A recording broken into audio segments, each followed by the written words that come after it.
The Nigerian industrialist, who was Africa's richest person, has lost the title because Nigeria's struggling economy has dented his fortune. Aliko Dangote has been overtaken in the Bloomberg Billionaires Index by the South African luxury goods merchant Johann Rupert, with a fortune of over $14 billion. The sharp fall in the value of the Nigerian naira has significantly affected Mr. Dangote's assets. Well, for more on this, let's cross live to our Lagos studio and speak with Arise Business anchor, Bosun Omofaye. Great to see you, Bosun. So Aliko Dangote's massive fortune now reduced to a mere second place on the African continent. Tell us how it has come to this. Well, thank you so much, Charles. I think you provided some backdrop or the background to the latest figures that we have in terms of the environment in Nigeria, the devaluation of the currency. You can see big companies in telecommunications industry, in the consumer goods sector, if I can name names, MTN, Airtel, Cadbury, Nestle, Nigerian breweries, and others.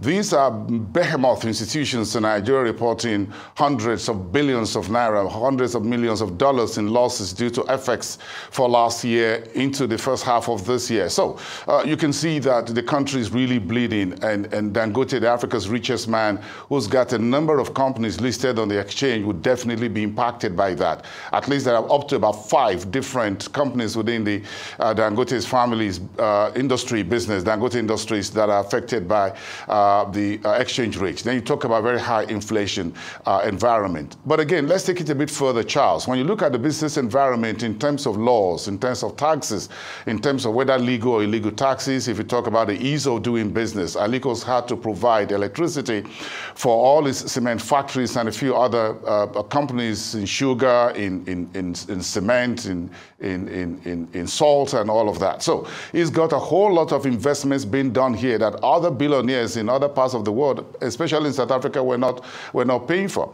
So he's bleeding across all fronts, as it were. Then let's have the biggest story in the room, which is the biggest elephant, which is the petrochemical refinery, which has the refinery on one hand and it has fertilizer on the other hand. Remember, within the last 1 year was when Aliko Dangote, the Nigerian billionaire, completed the fertilizer multi-billion-dollar entity. That's about roughly $2 billion out of the $20 billion that the petrochemical facility was all. So Aliko spent the last few years putting boots on the ground. If you take it a little bit backwards, for that the last 5, 7, 8 years, Dangote has been investing across close to 8, 9 African countries, if not more, in putting cement, Dangote cement, out there. The investment in Zambia, when it was floated some years ago, was $350 million. He went to Tanzania. He went to a few other countries, including Cameroon. So he's been spending hundreds of millions of dollars, Charles, over the last few years, expanding industrial footprint across Africa. So broadly speaking, Dangote has done Africa and Nigeria really, really proud in terms of industrial manufacturing and what he's been doing. So is he going to lose that position? Yes, he's spending money. He's borrowed money from banks locally and abroad to put into the refinery. He's repaying those loans. He's selling down massively on his shareholdings in some of his own companies. If you're on the market, you will know. Over the last 3 years, he sold down massively shareholdings just to eke out cash in order to pay back those banks' money he has borrowed and to ensure that this factory, this refinery, come into place. So if you ask me, we have the largest refinery in Africa, one of the largest in the world in Nigeria. I think that's much bigger than South Africa without putting anything down as far as Rupert is concerned. But let me just give you a very few sense of where Rupert is coming from.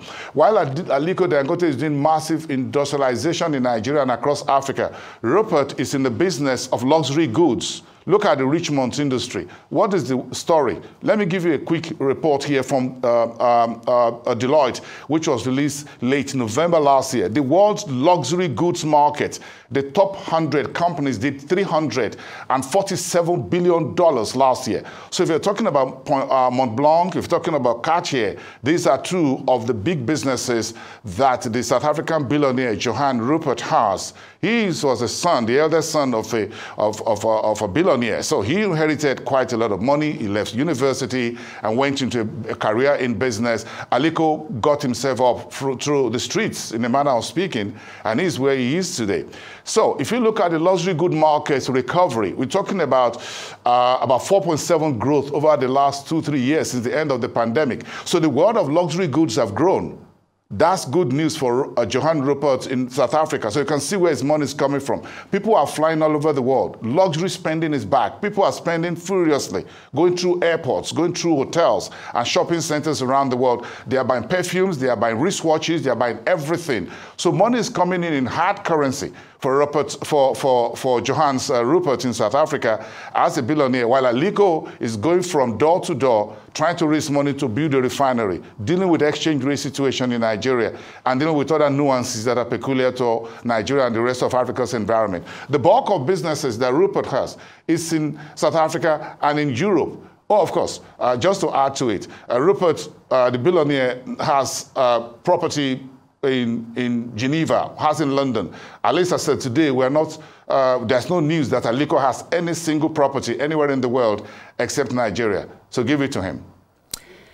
Indeed. I think you've actually said it all there, Bosun. I think you made some very good points there. One of them, of course, being that Mr. Rupert's net worth surging by $1.9 billion and Dangote's fortune falling by $1.7 billion.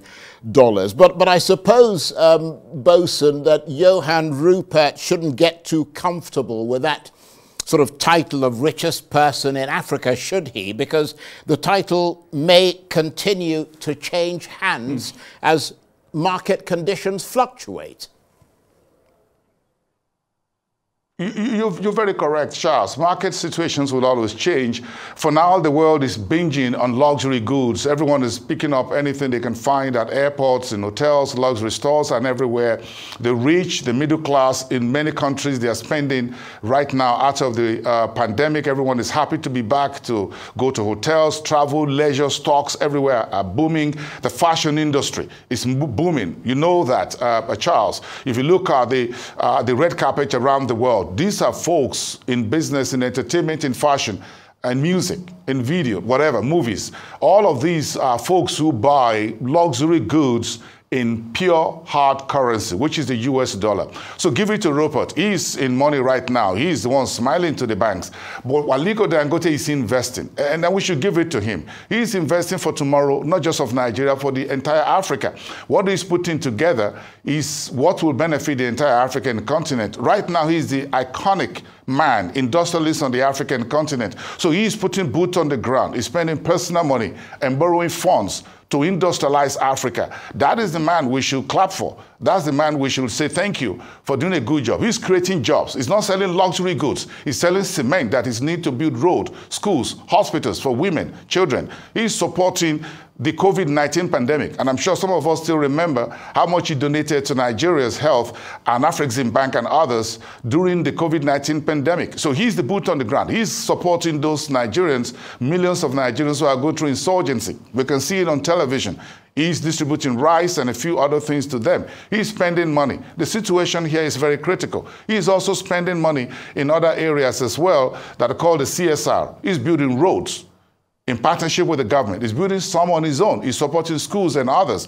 So he's spending so much money in certain areas that Mr. Johann Rupert will not really be spending in South Africa. Some of those issues are well taken care of in terms of a few infrastructure we can talk about. So Aliko is the man who is investing for the future.